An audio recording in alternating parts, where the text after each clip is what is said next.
El Museo Nacional del Prado es una de las 3 mejores pinacotecas del mundo. Por eso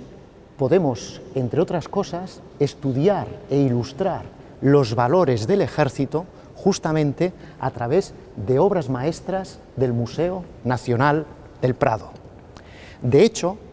si los españoles nos preguntásemos quiénes somos y de dónde venimos, probablemente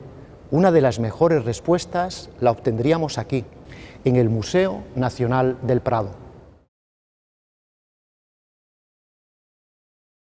Para hablar sobre el sentido del deber, hemos escogido una pintura que es una obra maestra de la pintura universal, Carlos V en la batalla de Mühlberg. Es además la obra con la que se inicia el llamado retrato de aparato español, es decir, aquel tipo de retrato en el que, a partir de los aparatos u objetos que aparecen en torno al personaje, podemos conocer cuáles son las características, las virtudes de esa persona. En concreto, una de las figuras que más nos llama la atención en esta pintura es justamente el caballo, porque no estamos ante la representación de un rey en un trono sedente, sino que estamos en una posición donde el rey está allí donde le necesita su reino, compartiendo la suerte y fortuna de los soldados que han estado con él en esa batalla de Mühlberg. Pues bien, ese caballo que va a aparecer ya en todos los retratos de aparato de los reyes de la dinastía de la Casa de Austria, justamente está en una posición muy dinámica. Fijaos que está con las patas delanteras o las manos del caballo levantadas, en posición de corbeta, de tal forma que es una posición tan dinámica que exige una gran disciplina y una gran instrucción del caballo, pero también, si os fijáis, eso permite ver el rostro sereno del emperador Carlos V, que con su mano izquierda maneja el gobierno, las riendas de ese caballo. De tal forma que el mensaje que nos está trasladando es justamente el de la disciplina y el de la capacidad de gobierno.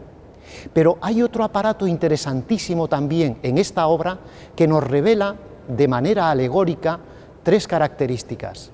Son, o es mejor dicho, la lanza. Es una lanza que, por una parte, es una alegoría a la lanza de San Jorge, en su conocida leyenda de San Jorge contra el dragón. San Jorge es el caballero cristiano por antonomasia. La segunda alegoría es a la lanza de Longinos, el centurión romano que con su lanza atravesó el cuerpo de Cristo y al manar la sangre y el agua del cuerpo de Cristo consagró esa lanza. Y finalmente es también una alegoría a el símbolo del poder supremo de los césares romanos, es decir, es la lanza del emperador Marco Aurelio. Pues bien, todo eso apunta a una idea que enlaza la cristiandad, la defensa de la cristiandad y del catolicismo con la tradición del Imperio Romano. Por eso, entre otras cosas, una de las figuras que aparece talladas en el peto o en la coraza del emperador Carlos V,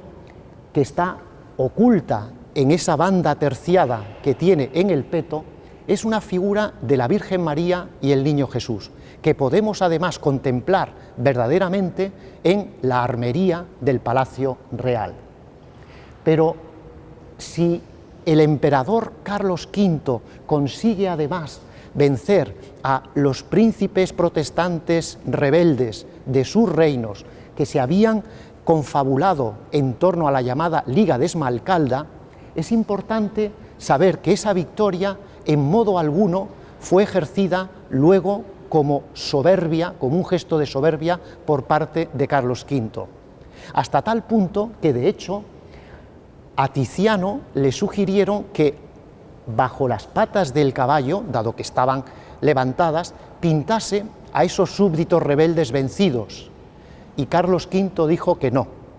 que sus súbditos podían ser rebeldes, pero al fin y al cabo eran súbditos de la corona española y el rey de España no humillaba a sus súbditos. Esta grandeza, esta humildad de Carlos V se llevó incluso cuando en Yuste, en su retiro, su corte le pregunta, cuando estaba a punto de fallecer: Majestad, ¿qué quiere que pongamos en su epitafio? Y él, lejos de contestar, pues Carlos,